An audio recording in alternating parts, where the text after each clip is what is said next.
क्या केवल वकील ही आपका केस कोर्ट के समक्ष आपका प्रतिनिधित्व कर सकते हैं? क्या कोई भी व्यक्ति स्वयं भी कोर्ट के समक्ष अपना केस खुद लड़ सकते हैं? हेलो दोस्तों, मैं हूं पूनम चौधरी। आप मुझे देख रहे हैं लीगल फोकस पर। दोस्तों, यहाँ पर हम कानूनी मसलों को डील करते हैं, कानून से जुड़ी हुई। अगर आप नई नई अपडेट्स को पाना चाहते हैं तो हमारे चैनल को लाइक करें, शेयर करें एंड सब्सक्राइब करें। दोस्तों, आज हम बात करने वाले हैं, क्या कोई भी व्यक्ति कोर्ट के समक्ष अपने केस को खुद रिप्रेजेंट कर सकता है? क्या कोर्ट के समक्ष कोई भी व्यक्ति अपने केस को खुद लड़ सकता है? क्या माननीय वकील साहब भी आपके केस को लड़ सकते हैं? इस टॉपिक पर आज हम बात करने वाले हैं। जी दोस्तों, ऐसा बिल्कुल नहीं है। क्या वकील साहब भी आपका केस लड़ेंगे? ऐसा बिल्कुल भी नहीं है। आप खुद भी अपना केस खुद लड़ सकते हैं। लॉ की भाषा में इसे इन पर्सन कहा जाता है, यानी कि स्वयं का प्रतिनिधित्व अदालत के समक्ष खुद को करना। दोस्तों, इसके लिए कॉन्स्टिट्यूशनली प्रोविजन भी हमारे कॉन्स्टिट्यूशन में दिए गए हैं। दोस्तों, भारतीय संविधान भारत की एक आधारभूत कानून व्यवस्था की जो धुरी है। भारतीय संविधान के आर्टिकल 32 एंड आर्टिकल 226 यानी कि आर्टिकल 32 और 226 के तहत आप अपना स्वयं का केस खुद कोर्ट के समक्ष लड़ सकते हैं।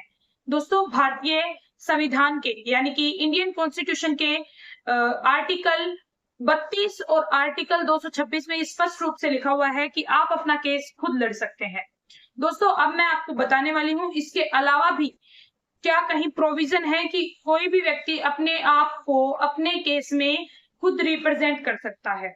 दोस्तों, मैं आपको बता दूं, सीपीसी के सेक्शन 32 में भी स्पष्ट रूप से लिखा हुआ है कि कोई भी व्यक्ति कोर्ट के समक्ष अपने आप का प्रतिनिधित्व खुद कर सकता है, यानी कि अपना केस खुद लड़ सकता है। आइए दोस्तों, अब हम जानते हैं सीआरपीसी के भी सेक्शन 301 में लिखा हुआ था, जो पुरानी क्रिमिनल लॉज चलते थे, सीआरपीसी जिसको बोलते हैं, उसके भी सेक्शन 301 में लिखा हुआ था कि कोई भी व्यक्ति अपना केस स्वयं भी लड़ सकता है। तो दोस्तों, अब सीआरपीसी रिप्लेस हो चुकी है बीएनएस के स्थान पर, जिसमें भी सेक्शन 308 में स्पष्ट रूप से लिखा हुआ है कि कोई भी व्यक्ति अपना केस स्वयं लड़ सकता है। इसके अलावा दोस्तों, एडवोकेट एक्ट इसके बारे में क्या कहता है, इसके बारे में भी अब हम जान लेते हैं। दोस्तों, एडवोकेट एक्ट 1961 यानी कि वकालत का जो अधिनियम बनाया गया है जो एडवोकेट्स के लिए, उसके एक्ट 1961 का जो एक्ट है उसके सेक्शन 32 में लिखा हुआ है कि कोई भी व्यक्ति अदालत के समक्ष अपनी पैरवी कर सकता है, यानी कि अपना पक्ष रख सकता है। इसमें एक चीज एडवोकेट 1961 यानी कि एडवोकेट एक्ट 1961 में ये भी लिखा हुआ है कि अदालत जब तक किसी व्यक्ति को अलाउ नहीं करती तब तक कोई भी आम आदमी अपना केस खुद नहीं लड़ सकता।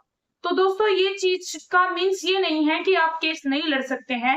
अदालत ऐसा अलाउ करती है कि आप अपना केस स्वयं लड़ सकते हैं, यानी कि जो भी अदालत आपको अलाउ करती है, यानी सेशन कोर्ट आपको अलाउ कर रहा है, ये एक प्रोसीजर होती है, उसके बाद आप अपना केस खुद लड़ सकते हैं।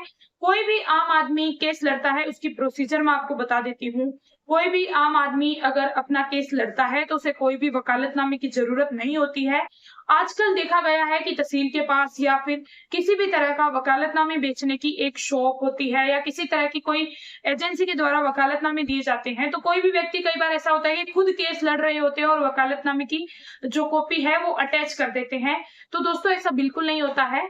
यदि आप स्वयं का केस खुद लड़ रहे हैं तो आपको कोई भी वकालतनामे की नीड होती ही नहीं है।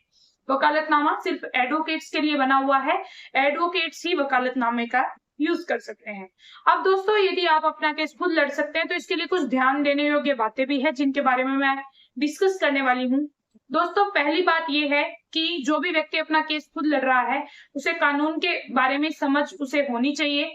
इसके अलावा वो कानून को भली भांति जानता हो, न्यायालय की प्रोसीजर को वो जानता हो तथा उसे सभी प्रोसीजर जो न्यायालय में फॉलो की जाती है उसका पता हो, और इसके अलावा वो अपने केस को समझ पाने में या फिर कानून का नॉलेज भी उसे होना चाहिए।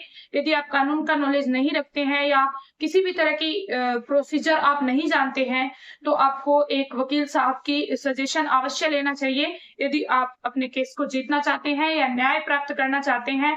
और आप यदि कानून की समझ नहीं रखते हैं तो आपको वकील साहब को हायर करना ही आपकी सबसे बड़ी समझदारी यहाँ हो सकती है। Thank you very much.